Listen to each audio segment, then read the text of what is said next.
Well, hello, everyone, and welcome to another episode of New Releases. Today, I am thrilled to have two incredible ladies. I have Veronica Bell and Sophie Clarke. Hello. Hi, Natasha. So good to see you. Hi, Very nice to Natasha. see you. So I'm going to go to you both here on the screen. Let me see if I can just switch it up here. We'll start with you, Veronica. So we have chatted over email before, but this is our first face-to-face, so this was quite a fun chance to speak with you. Yep. Could you tell our listeners that maybe don't know anything about your music, a little bit about your sound and some of the highlights you've had so far? Sure. I sort of label myself as a classical crossover singer because for my for my musical craziness, there is no better description, and I think it actually it fits me perfectly because I was trained as an opera singer, but never really found myself in opera. I found it just a little too monotone. And as I was explained by my agent in the very beginning, that I will have to sing probably the same role for a while, maybe a couple of same roles for a while until I break into business. And I was like, oh my gosh, no, that's not going to work.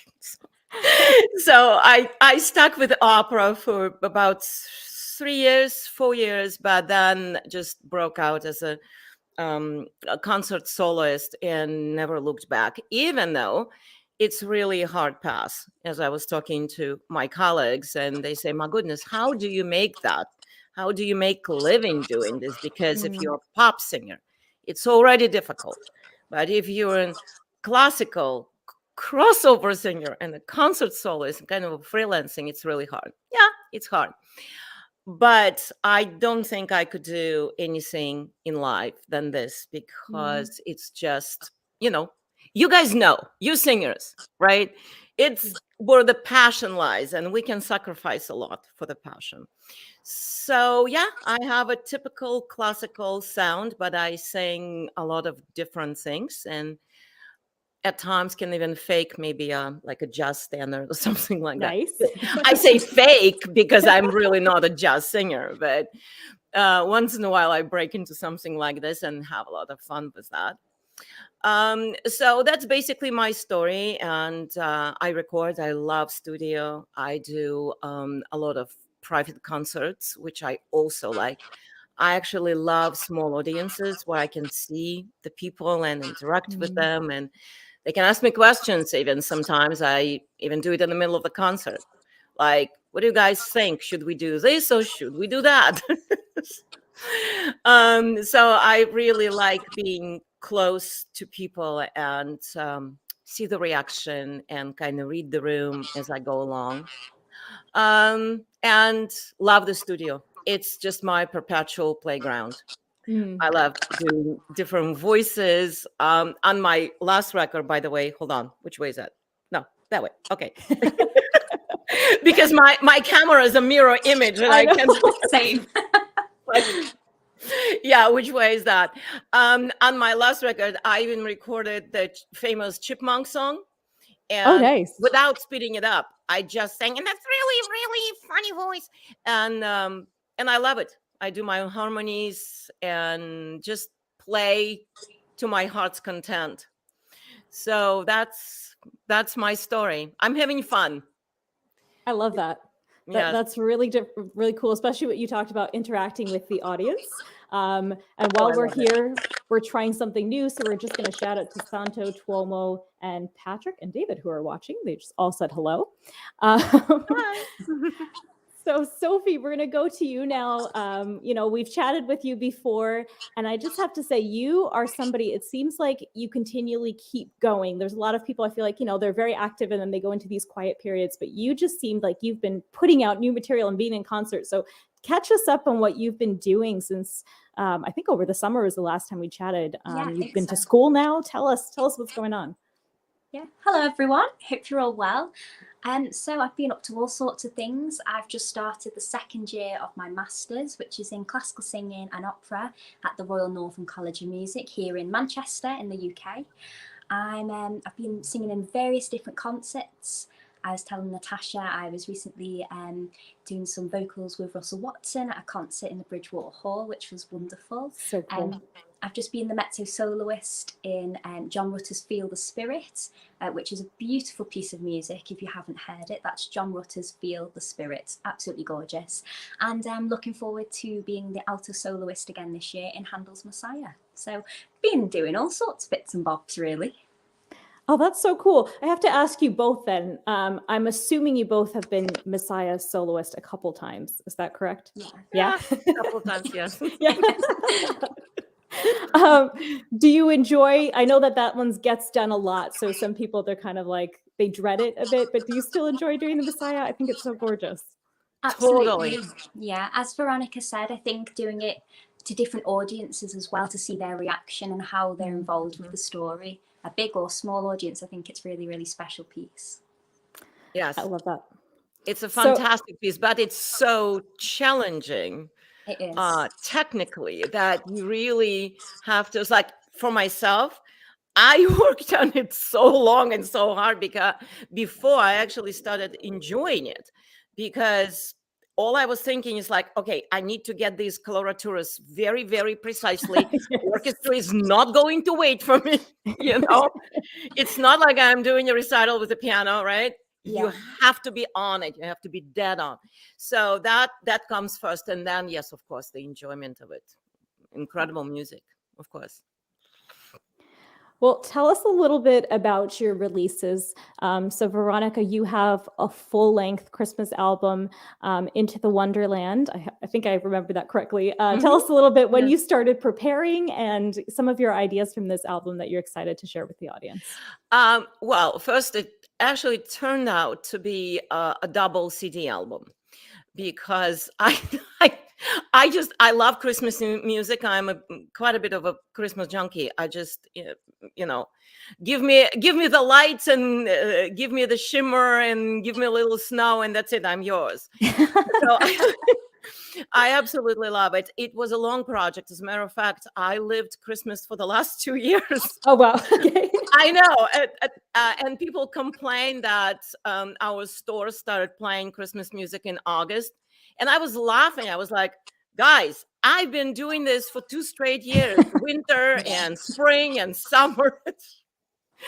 My poor neighbors.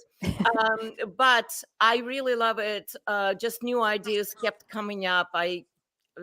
Just like I said, I do my own harmonies. So I started hearing this solo here, a chorus there, and kept doing my research. Just loved a ton of music. And I decided, okay, I'm going to take my time.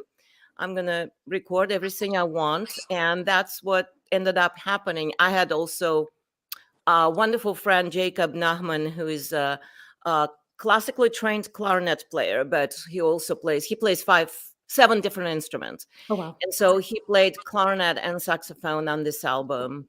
4 different pianists, some 2 different percussions. I mean, I went on and on I had 2 years to do this. Okay. So I went a little crazy and so I ended up with the 21 songs and loved it. Every second of it. It's probably hard to pick, but do you have a couple that are especially meaningful to you? Yes, actually I do. Okay. I love my Chipmunk songs. I really loved it. Actually, on this album, I combined the Chipmunk song with Santa Baby. They go together. Okay. Yeah.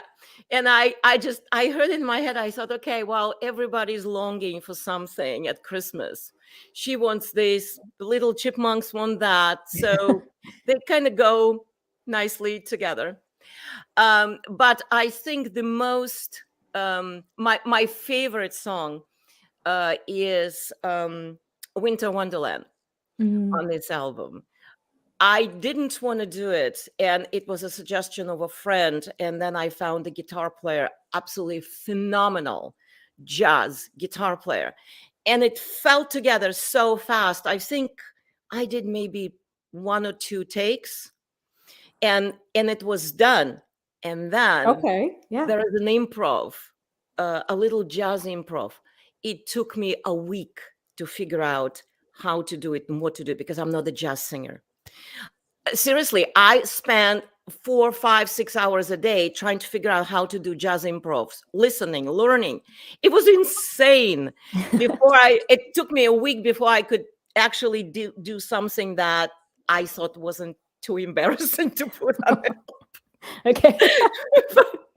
But it became my favorite because it was such a challenge, which I also enjoyed quite a bit.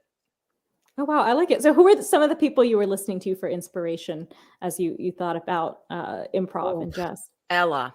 Mm-hmm. Ella. I listened to our current singers. I love Harry Connick Jr. Love him. He's like this. His voice is anyway. Seth MacFarlane.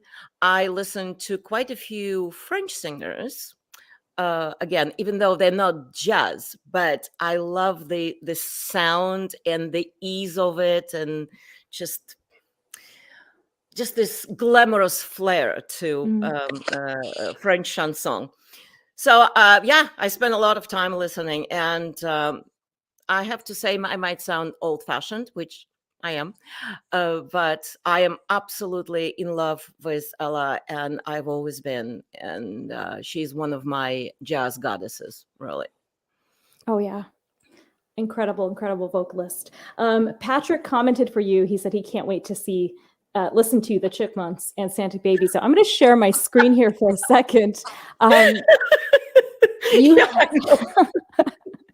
You have your full album available. People can buy the physical copies today on your website. So if you go to veronicabellsoprano.com, you can see it here.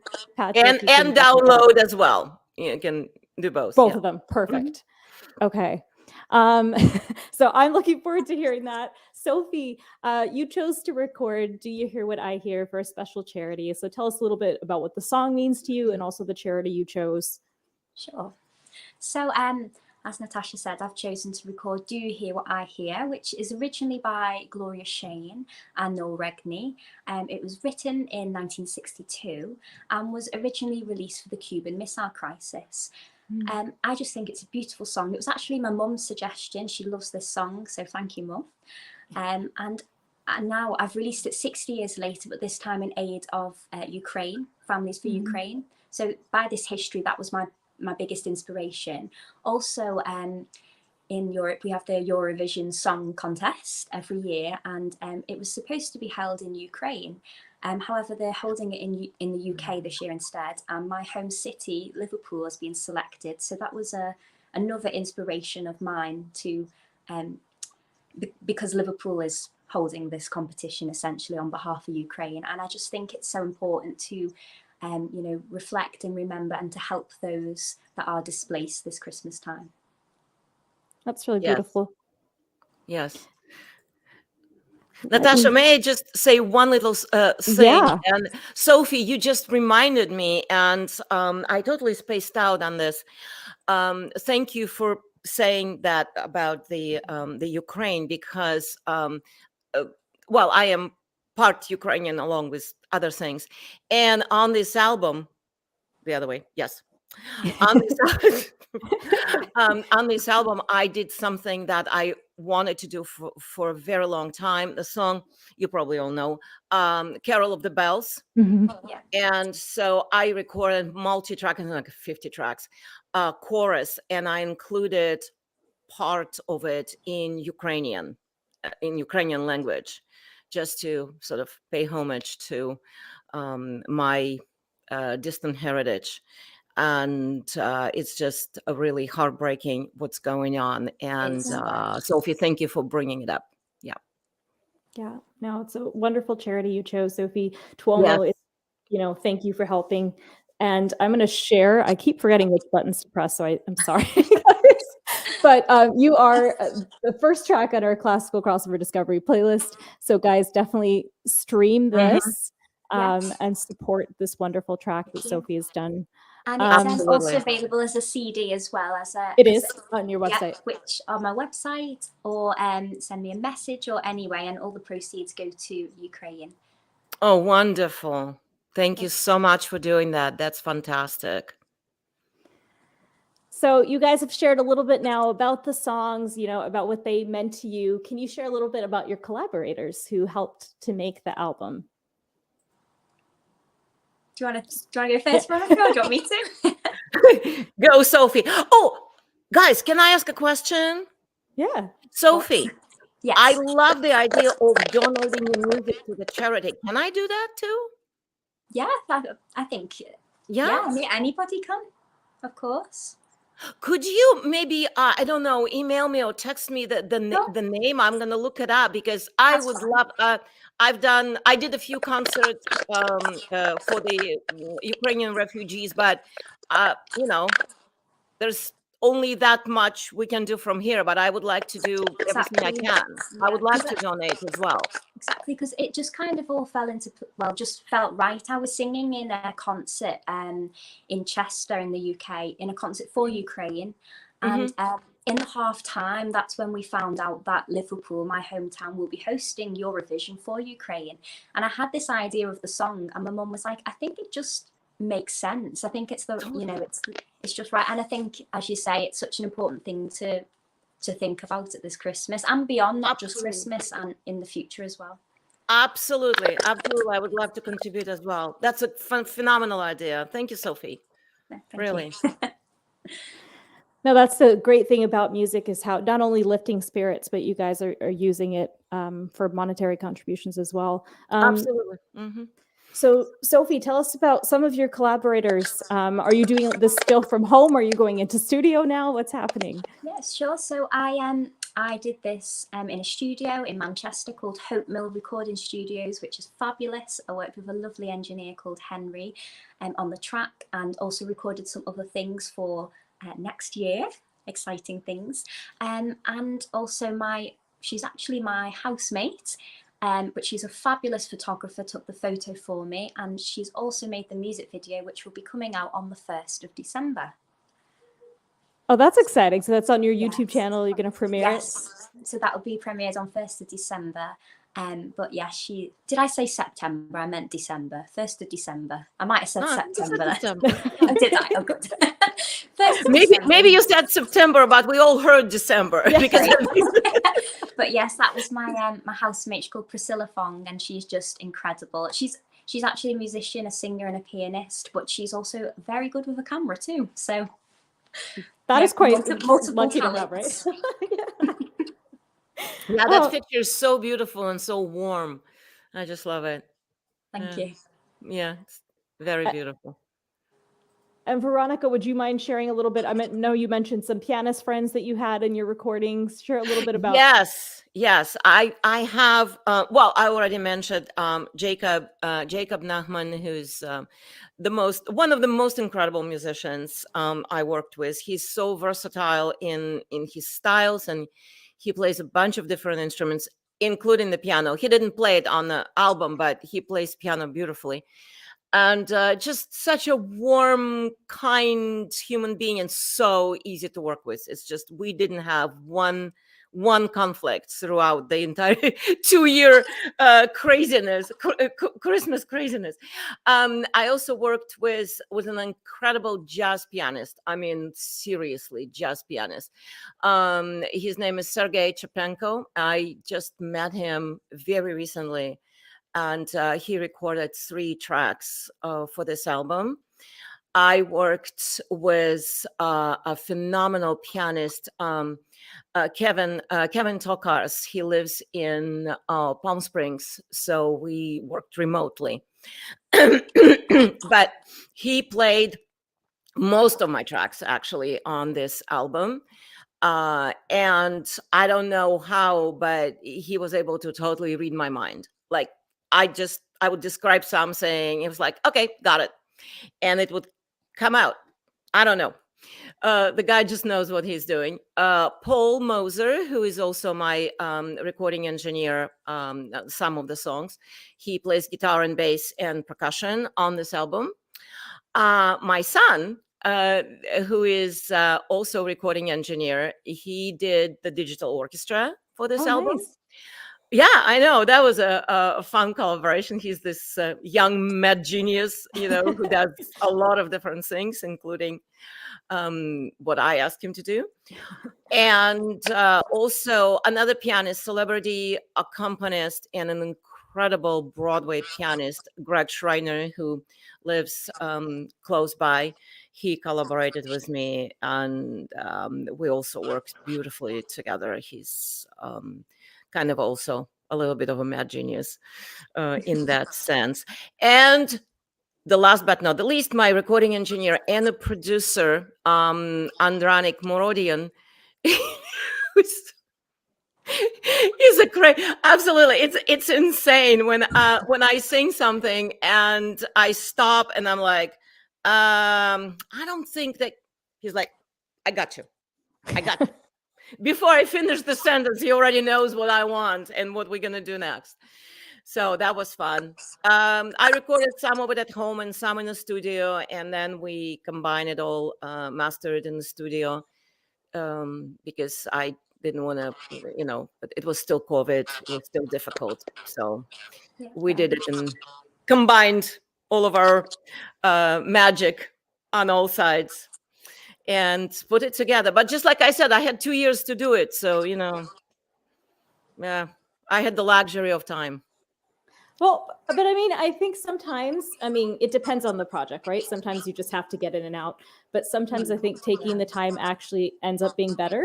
Because I've been people that have just like, like we're going to record 10 songs in 2 hours and it doesn't pay off. No. So taking your time Spread is it like, out. It doesn't work. At the same time, my friend, I told you, Paul Moser, who's a guitar player, he said to me, you can do 100 takes, but you will never have a record. So you actually have to stop at some point. And I only did 4 takes this time. it's that balance for sure. Yes. Can you guys share, either from being in the studio or just, from releasing music, and like a little tip for someone who might be starting out that you've learned?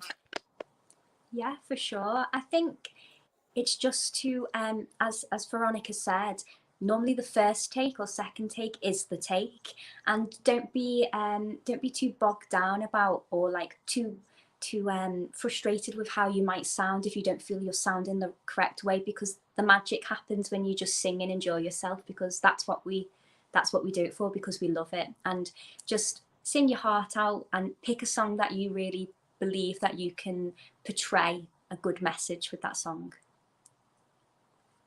Totally. 100%. Yeah. I think for me is the most important part is to love what you're singing. Yeah. And I did have this experience when I was singing Mozart's aria. And to be honest, Mozart is not my favorite composer to sing. I am more of a Italian passion, like Verdi, that Verdi, Puccini, that's music I really love. And I was recording Mozart's aria, and my recording engineer said to me, I think you're singing it because you can. How about you record something you actually love? And then immediately the entire process just, it was somehow magically worked out when I stopped thinking what I want and thought about what I really love. And I think that's kind of the key. And also, one more thing, give it time. Record something, do a few takes, put it away, wait a couple of weeks, because as time passes, it starts sounding to you completely different, and things that you didn't like in the beginning, you might actually quite appreciate a little bit later on, and vice versa. Yeah. So I think it's very important to give a little time for the record to simmer and then come back to it and see if there is anything else you need to do. Right, Sophie? I completely agree. Been there, yeah? I think as time goes on as well, you have new ideas and new things you'd like to try. And I just think, of course, sometimes we've got to get recordings done. That's a dangerous part, when you get new ideas. Definitely. But I think just roll with it and do what your heart says. And, it might not work out exactly how you imagined it, but then just, try it again. As I believe it was Thomas Edison said, I haven't failed. I've just found 10,000 ways that don't work. So Yes. I always think of that. Absolutely. Yeah. Absolutely. Yeah. Let me ask you guys, what do you think of re-recording a song at a later date? Because I feel like some songs, they're with you for a period, and some songs, they're with you for your entire life. Mhm. So how do you feel like, would you record the same song maybe 10 years? If it's a song you really love, would you consider recording it again? Or are you kind of like, leave it for live performances? What are your thoughts on that? I'm smiling. So am I. And this is the evil smile, I tell you. Totally evil, because I am the queen of redoing things. Mm-hmm. My God, I have passion for redoing and screwing it up. Really. I think that the most important parts, and I know you as singers, you both probably will agree with me, I hope, that if you redo something, don't expect it to come out the same. Yeah, It will be definitely. always different. If you're ready for it, all the power to you. Redo 100 times. But if you want it to sound exactly the same, leave it alone. That's my take on it. Yeah, I agree.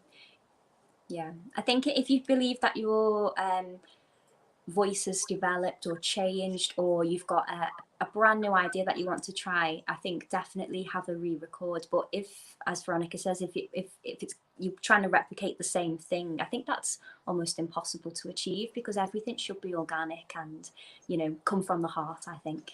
Absolutely. It's a recipe for failure. If you want to redo it exactly the way it was, never going to come out. It's not as you're right, Sophie. exciting. Yeah. We grow, we change, voice Yeah. change, character changes. Yeah, So exactly. yeah. Okay. No duplicate. So you have to be ready for new ideas and keep going if you're going to do it. Yeah, okay. Definitely. Can I ask you, obviously, we want to focus on these, and I'll share them on the screen again, because you guys have just done these incredible releases. So we have Enter the Wonderland and also Do You Hear What I Hear? But can you share, do you guys have any plans for the new year? I'm sure you have lots of performances, but do you have any plans for more recordings or other things that we can look out for? Do you want to go first, Veronica? Or It's okay. Go ahead, Sophie. Okay. Go ahead. I can see we're both like, to speak. Got so much to tell New everyone. plans. Yeah, so I as well as recording my Christmas single, I have been busy recording other things with my lovely orchestrator Matteo Ressa, who makes all my tracks for me, and again at Hope Mill Recording Studios with the lovely Henry.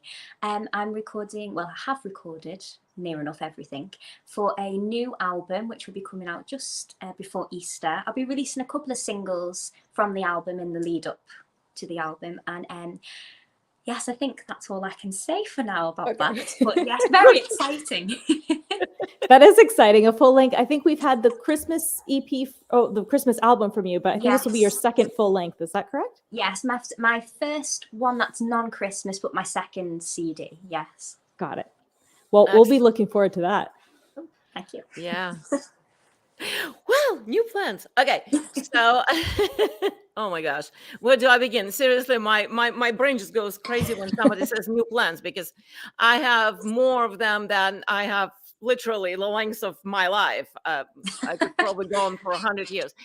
But the first thing which I'm extremely excited about, I'm finally, and I feel like, like a horse that finally got out of the stable. So I'm traveling to Europe in December, as I mentioned, and I'm spending Christmas in Vienna just with my friends.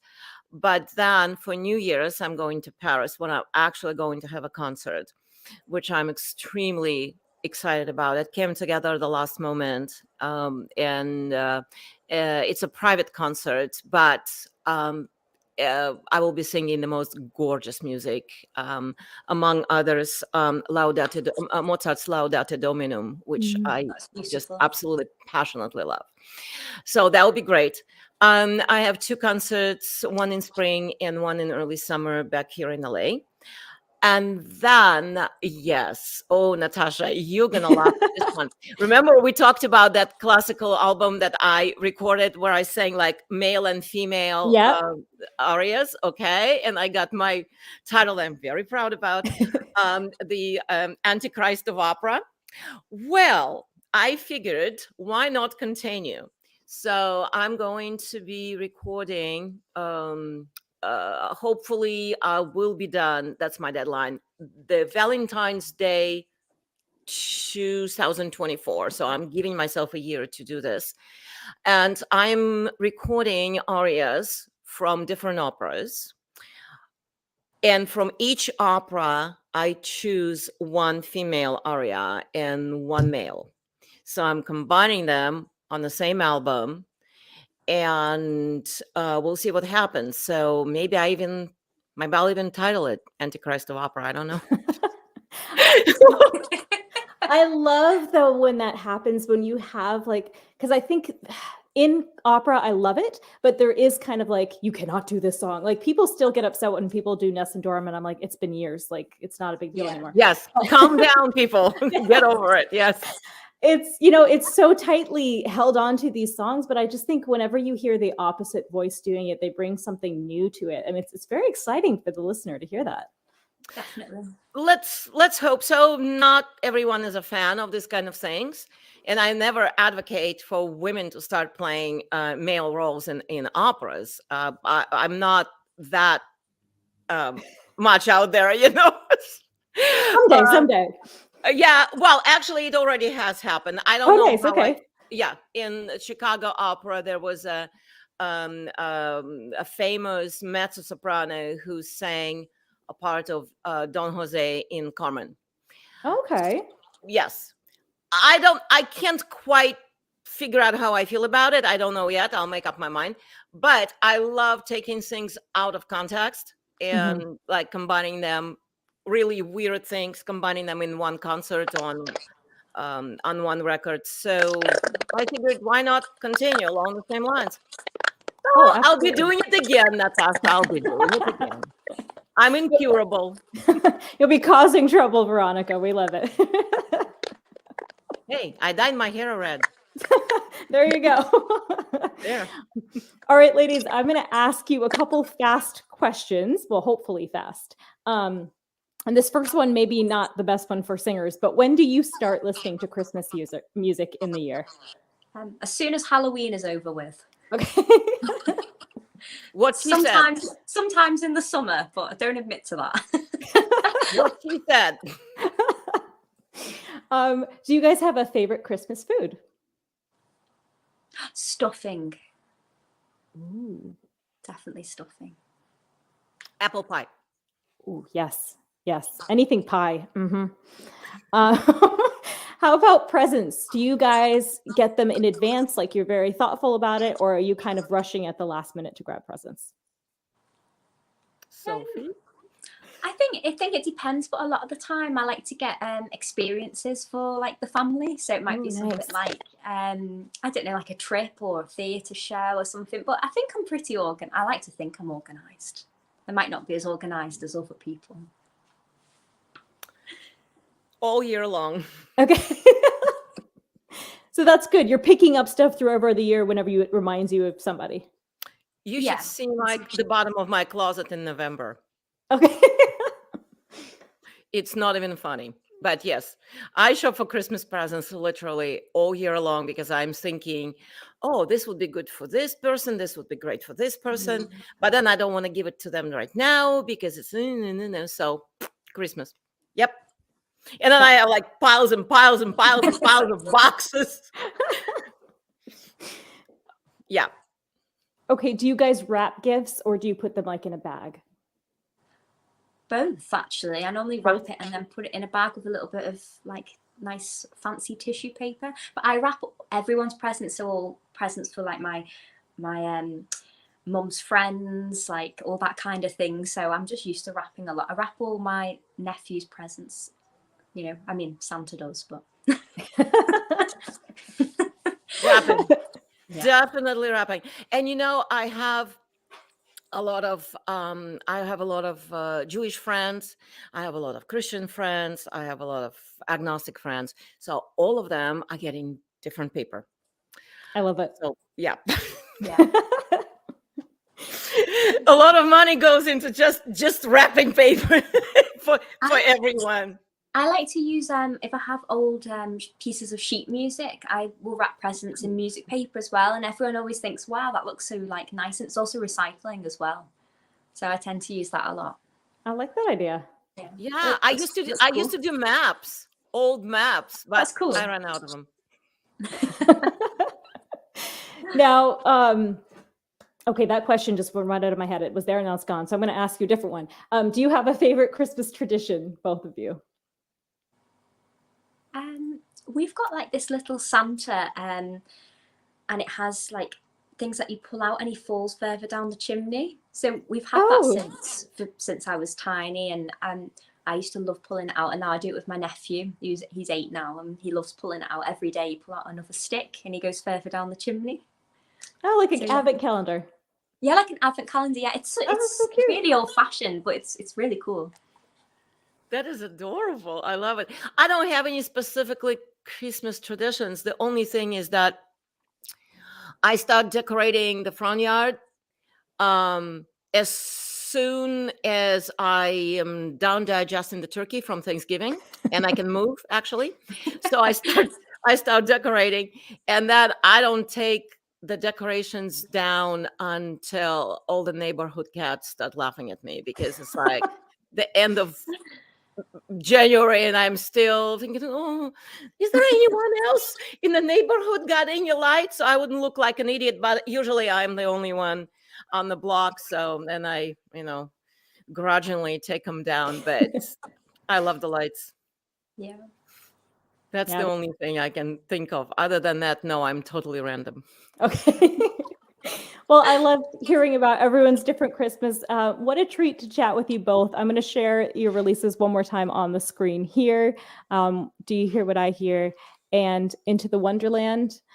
These are both available to purchase. And thank you guys again so much for chatting with me. Of course. And for everyone who is listening, I have to say that Sophie has a really gorgeous mezzo-soprano. Oh, thank you. You really do. Veronica's album. I love your voice. Is a showstopper. Thank you. Thank you. Listen to the album. I might be pointing in the wrong direction. But listen to this album. Listen to the album. But it's a showstopper. You need to listen to it. All of it. Thank you. You both are terrific artists. I want to just say thank you to everyone who's been commenting live. They've been really enjoying you guys. Janny from the radio station in Wales just said great tracks and that you guys are brilliant. So thanks, Janny. Thank you guys so much, and come back when you have your new releases ready. Yes, thank you, Natasha. Thank you so much, Natasha. It was such a pleasure to meet you both. Thank you, guys. Chatting. Have the most wonderful holidays. You too, ladies. You too. We'll talk very soon. Thank you. Thanks. Bye. Bye.